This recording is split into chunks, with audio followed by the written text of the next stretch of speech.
Hi, I'm Mark Mazzaferro, and it's time for another episode of The Works.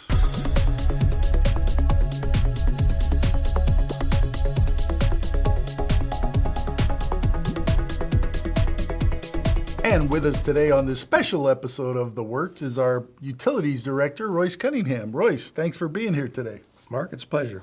Good. So you're here today. Well, as I said, you're the Utilities Director.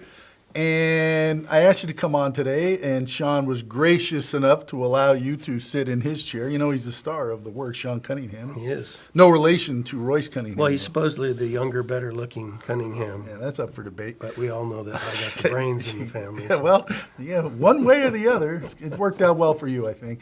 Anyway, we want to give an update about what's going on with one of our favorite topics, Cr+6 in our water supply. Maybe your favorite topic. Yeah, well, but it's one that has raised a lot of concern in our community, justified or not. So let's start at the beginning, because I'm not sure if we've even discussed this before on the show or not. Have we? I don't believe we haven't. So let's start off with how this whole thing got started and what Cr+6 is, how it's in our supply, and a little bit of the history of what brought us to today. Well, chromium is an element. It's just like any of the other elements in the periodic chart. And there are different ionic forms of chromium. So Cr+6 has it's the ionic form Cr+6. There's also Cr+3, which is trivalent chromium. So you have hexavalent chromium and trivalent chromium. And they're very different in many ways. Trivalent chromium is actually a nutrient that our body needs and uses, so it's not harmful. Hexavalent chromium is a form of chromium that it's been used in manufacturing. It's mined like any other ore. It's probably most commonly used as an anti-corrosive, and we're all familiar with chrome bumpers on cars, chrome plating. It's used in tanning, it's used in paint, it's used in a lot of different industrial types of ways. And in a vaporized form, so when hexavalent chromium is heated really hot and vaporized and we breathe it into our lungs, it's very harmful. And there are many, many studies that show that it's carcinogenic and can cause cancer. And there's been a lot of debate about, well, if you drink hexavalent chromium, is it harmful? And there are studies that say that, yes, it is harmful. And there are studies that say that, no, it's not harmful. But Cr+6 is naturally occurring. So we just talked about it being mined. Well, it's an ore. It's naturally occurring, too. And it's very commonly seen in volcanic-type soils. And a lot of people don't know this, but in California, locally, there was a history of volcanoes. Mount St. Helena in Napa County was a volcano. Mount Lassen up in Lassen County actually erupted in 1910. So the hexavalent chromium is naturally found in the soils in California. So I think most people are familiar with the movie Erin Brockovich. There was a case, I think it was in the 60s, 70s. Actually, the site goes back to the 40s and 50s, where PG&E had a site down in Hinckley, California, out in the desert, and they used hexavalent chromium as an anti-corrosive in their system. And they discharged it into ponds, and it got down into the soil, and there were some local groundwater wells, and there were some claims that people got sick, and there was a lawsuit. Ms. Brockovich worked for a law firm that was behind that lawsuit, and PG&E settled the lawsuit. Actually never went to court. And there was the famous movie, and so everybody heard about Cr+6. The wells in Hinckley, they had levels of Cr+6 in the thousands of parts per billion. I'm familiar with one well that had 1,500 parts per billion. So let's fast forward to Vacaville.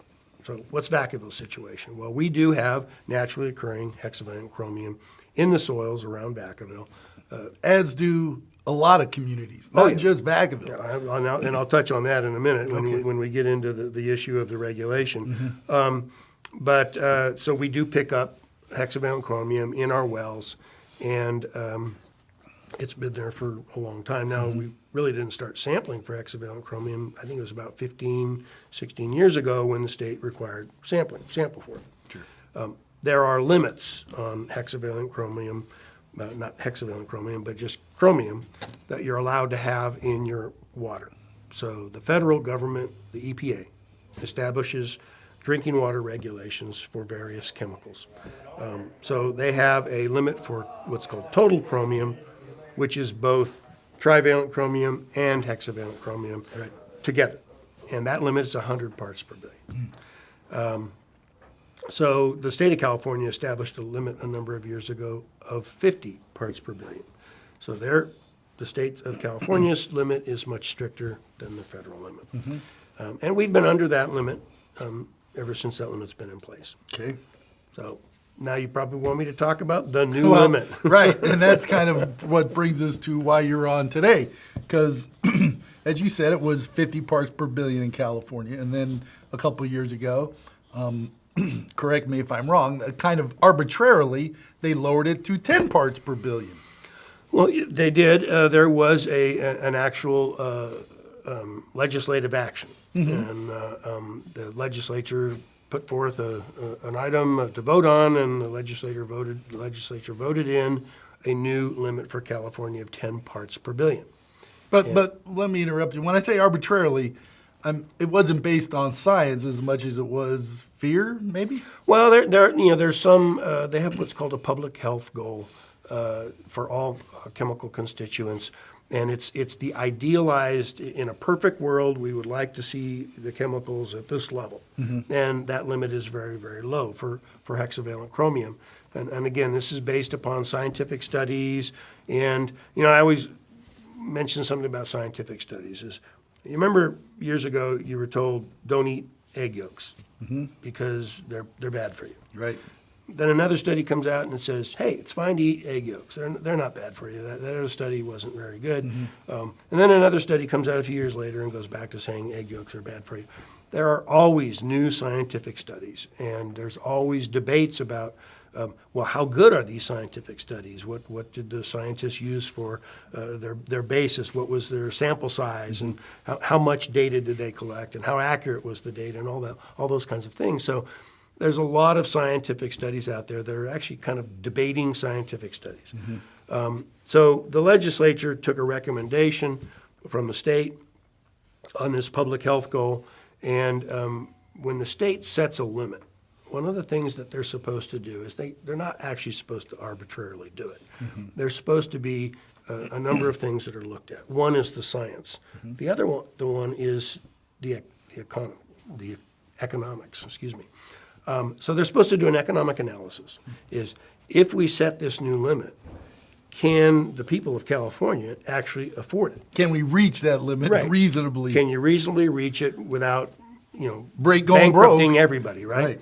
And hence we're going to come right around to it. Is the state set this new limit of 10 parts per billion? Right off the bat, there were about 500 wells statewide that exceeded the limit. Now, the limit is measured on a quarterly average. It's not like an instantaneous thing. There's an averaging done. So it took about a year for the state to get all the data from all the different wells and identify, okay, these wells are not compliant, these other ones are compliant. Vacaville's case, we have 11 drinking water wells, 5 of them were not compliant. Winters has quite a few wells that are not compliant. There are wells in Woodland, there's wells in Davis, there's wells in West Sacramento. They're all over the place. I've got this great figure. It's a map of California with a bunch of red dots where these wells are, and there's red dots all. Looks like the state of California has chicken pox. So the state set this new limit, and right off the bat, a lot of cities found, or municipal water systems is a better way to say it, found that they weren't in compliance. And one of the requirements that the state came out with is that you have to come up with a plan. You have to develop a plan on how are you going to become compliant. The way the law was written is it wasn't like you're instantaneously not compliant, shut the well off. Or boom, here are your fines, start paying. It's come up with a plan, and you can keep operating the well while you implement your plan. So Vacaville, we prepared a plan. Here's how we're going to do it. And some of the wells, we feel that we could bring below the limit with some well modifications on the screens of the wells. Other wells, we're going to have to install treatment to meet this limit. And the treatment systems are incredibly expensive. Initially, when we talked to one of the firms that designs them, we were talking about $1 million. Now we're up with the treatment system itself, and that's just the box, the treatment system is between $1.5 million and $2 million. And then you've got to build a building, and you've got to do all the site improvements, and you got to put the pipes in place and everything else. So by the time all is said and done, you're looking at $5 million per well to add these treatment systems. They're incredibly expensive. And that's really what generated a lawsuit. So the California Manufacturers Association teamed with the Solano County Taxpayers Association, and they sued the state. They said, well, when you set this limit, you're supposed to do this economic analysis and see how municipal water systems are impacted economically. And so they went to court, and an example, when the lawsuit was first filed, we're looking at about $15 million for Vacaville to become compliant. We have a population of, 96,000 people?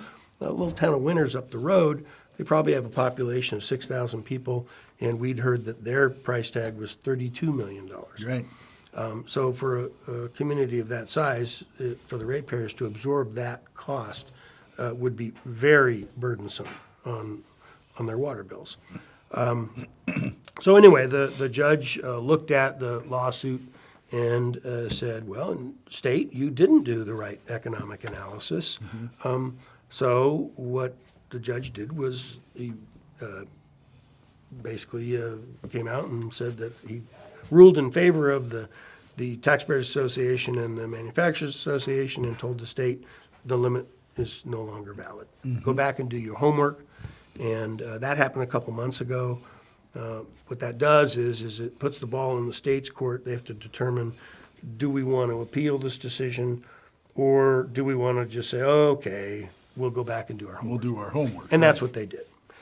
I went to the hearing at the state board earlier this month, and it was interesting because the city manager from Winters spoke, and the price tag had actually gone up from $32 million to $47 million for the city of Winters. So he was obviously asking the state board, hey, would you, when this thing comes back, maybe try to set a more realistic limit somewhere in the range of 20 to 25 parts per billion.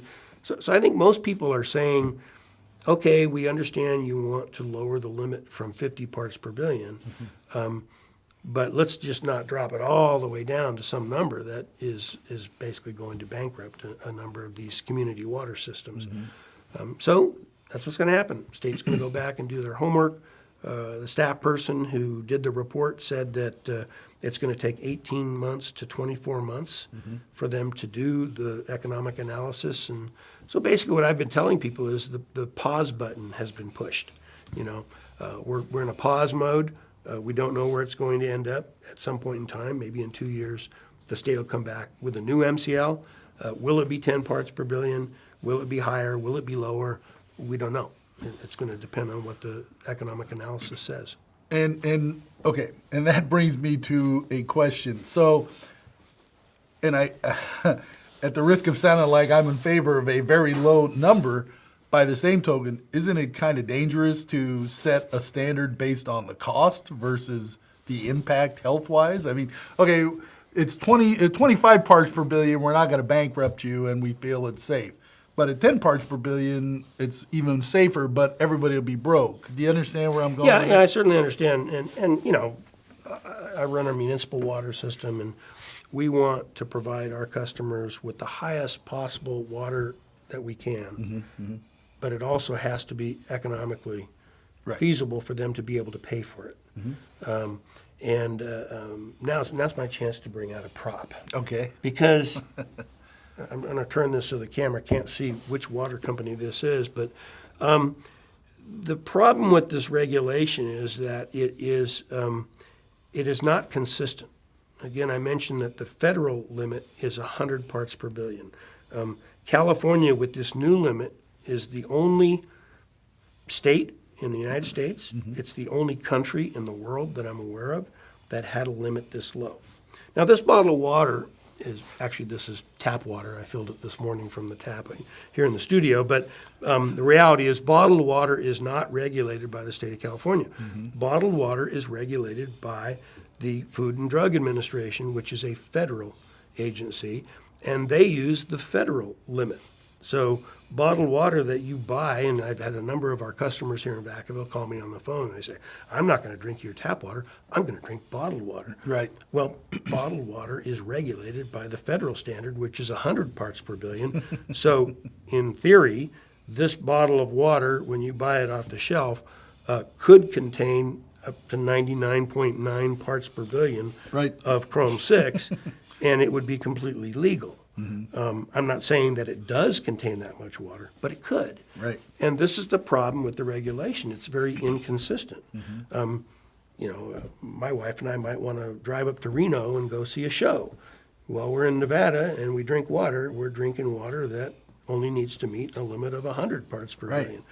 So it's Well, not that this is arbitrary, and it's not that it's unsafe. The question would be, well, is it unsafe to drink water in excess of 10 parts per billion in California, but it's not unsafe to drink it in Alabama or Minnesota or New York? And I had two things pop into my head. Okay, Coca-Cola. Let's say you have a case of Coca-Cola in your house that was made in Georgia, and that's made with water from Georgia, right? 100 parts per billion is the standard there, and along with all the other things that are in this soda pop is, the water that comes from the supplier in Georgia where it's 100 parts per billion. Well, and potentially that's all true. I mean, the bottom line is, I don't know what this particular water company does when they pull the spring water out of From the ground. wherever, And right. what do they do? Perhaps they run it through a fancy treatment system. What does Coca-Cola do with the water that they use for their? Right. Who knows? I don't know. I don't know the details, but in theory, yes, that's entirely possible. And beer and all the products you buy that are made in other states, they come to California, don't have to meet the same levels that we have here in California. Well, certainly for water. And it's even more complicated than that, because in California, the legislation only applies to community drinking water systems. right. So- Municipal. Thank you. But Municipal it also, water it suppliers. also could be privately held. There are water companies that are not owned by a municipality; they're privately owned. But those purveyors of water are required to meet this regulation.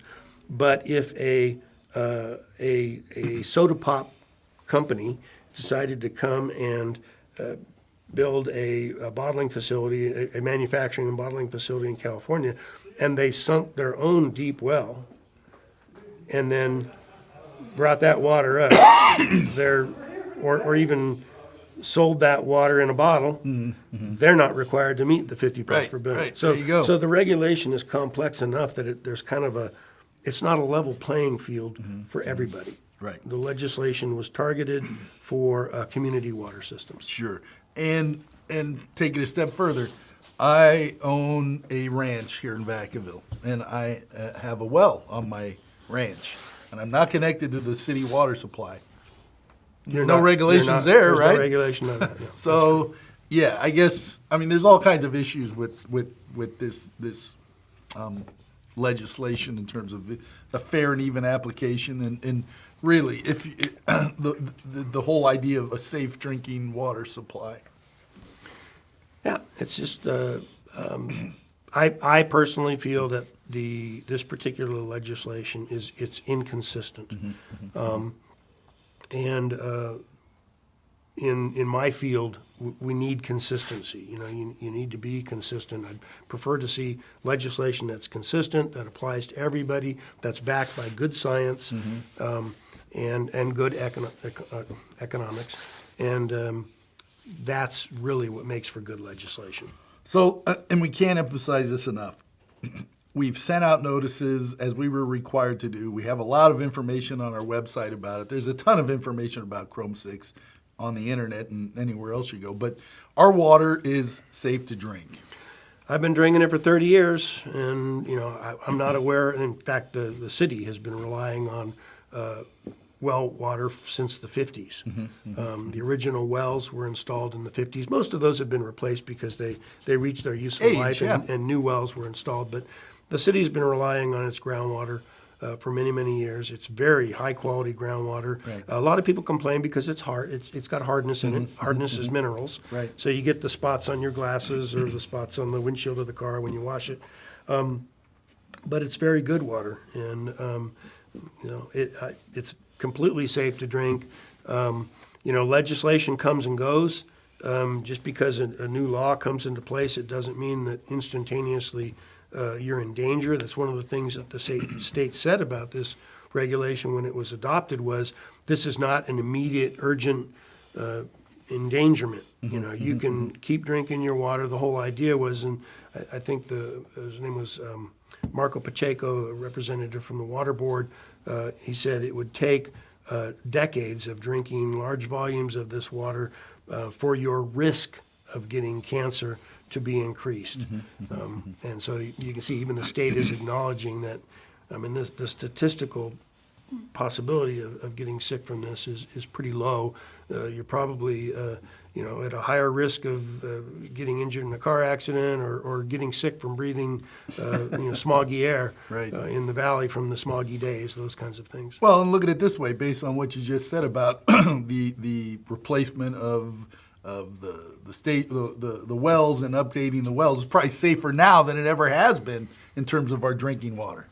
Well, we haven't installed any of the treatment systems yet. We have two of them that are almost to what we call the 65% level plans on the designs. We were anticipating going to construction next year. But then with this court ruling, everything has been, the pause button's been pushed. Right. The other three wells, we were doing modifications for two of them. Unfortunately, one of the wells, we did the modification. It was a screening off the well, and sealing it off so that the layer of the aquifer where the Cr+6 was coming in was sealed off, and we effectively eliminated Cr+6 to within the standard. Unfortunately, we lost 80% of our well capacity. So basically, the well became worthless. It wasn't Right, worth running. It costs more to operate the well than the benefit of the water that we're getting from it. It just became more problematic. So we actually shut that well off. Another one, we were having some success with operating it a little differently and reducing the Cr+6 levels. So we've said all along, whatever the state requires us to do, we will do it. We will do it. I'm not going to, disobey a regulation. I might not like it. I might think it's unreasonable, but we are a country of laws and we obey them. Sure. All right. So let's say we turned off one well. Let's say we turned all the wells off. Do we have enough water to supply? That would be a problem. City of Vacaville has three water sources. We get water from wells. We get water from the State Water Project, which is the Delta. That comes through a pipeline that comes out into the North Bay Regional Treatment Plant that we share with Fairfield. And we get water from Lake Berryessa. Typically, we use different amounts in different years from the different sources, but typically we use about a third of our water supply from each. Now, we just came out of a drought. Worst drought that we've experienced in a long, long time. And during that drought, the State Water Project one year told us, you don't get any water this year. You get 5% of your allocation, which is a very small amount. So basically now we were down to two sources of water, Lake Berryessa and the wells. So we rely a little more on those wells. If we did not have those wells, under that circumstances, I believe we would have had a very difficult time meeting our customers' demands. Even with all the water conservation stuff that we implemented, we would have had a very, very difficult time. So we need those wells. We need all three of our sources. That's what allows Vacaville to bring customers like Genentech, different businesses to this community that help make this a great community. Without those water supplies, we won't be able to attract quality businesses like that. Okay, so we've hit the pause button. So right now the wells are operating as they always have, except for the one that's been turned off.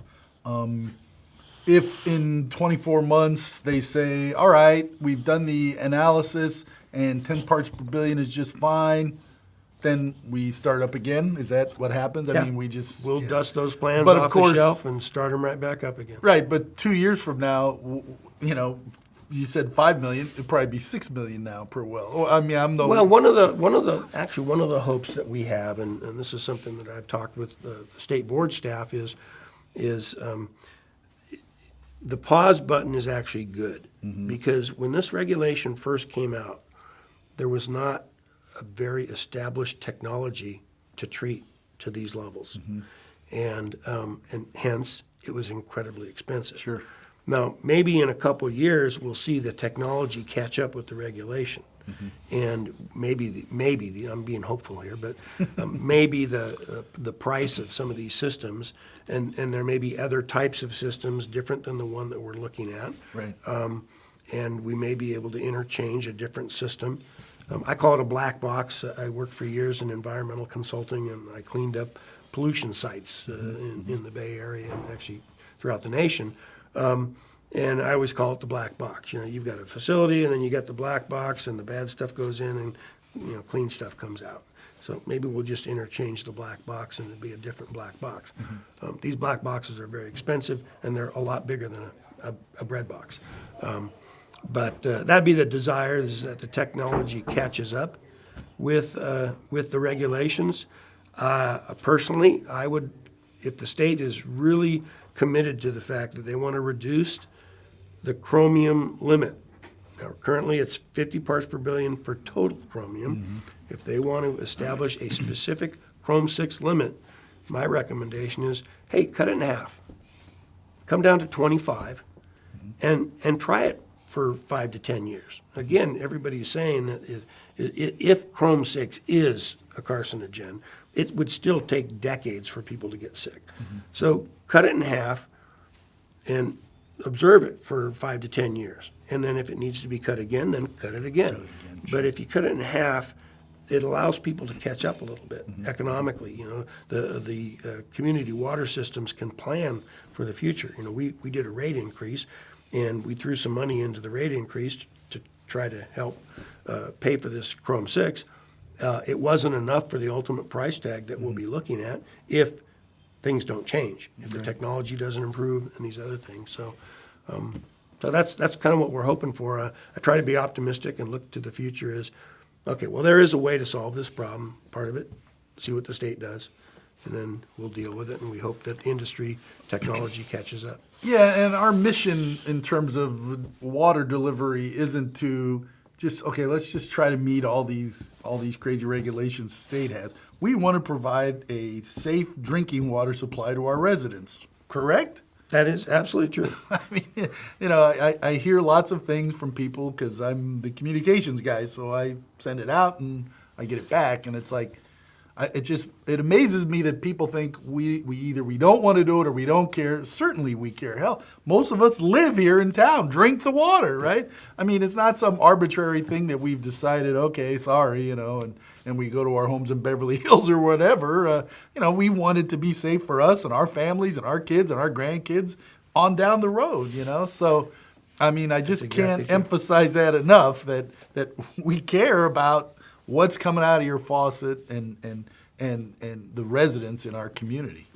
That my goal is to provide the highest quality water I can to our customers economically. Right. Now, I get a lot of phone calls from people, and some people will say, well, I don't care how much it costs. I think you should have zero of anything in the water. Pure water. And you know, nothing but H, two parts H and one part O. And you know, unfortunately, that's very unrealistic to do that. The cost would be through the roof. I mean, people don't even realize how much You that need would cost. filters here, you need a system. Oh, there's some things in there that there isn't a technology you can't to remove. get rid of. You know? Yeah. And so, you know, we try to provide that safe drinking water. Some people will say that, and then other people are calling and saying, I can't afford my water bill the way it is now. Yeah, what are you, crazy? You're going to add I'm another doing all these $20? things, you know, and to try to conserve water so I use less because I can't afford to pay the amount I'm paying now. So I hear it from both sides. Right, You know, right. and there are many opinions in between as well. So, All right. but our goal is always, and it always has been, the utility department of this city we serve water, we treat wastewater.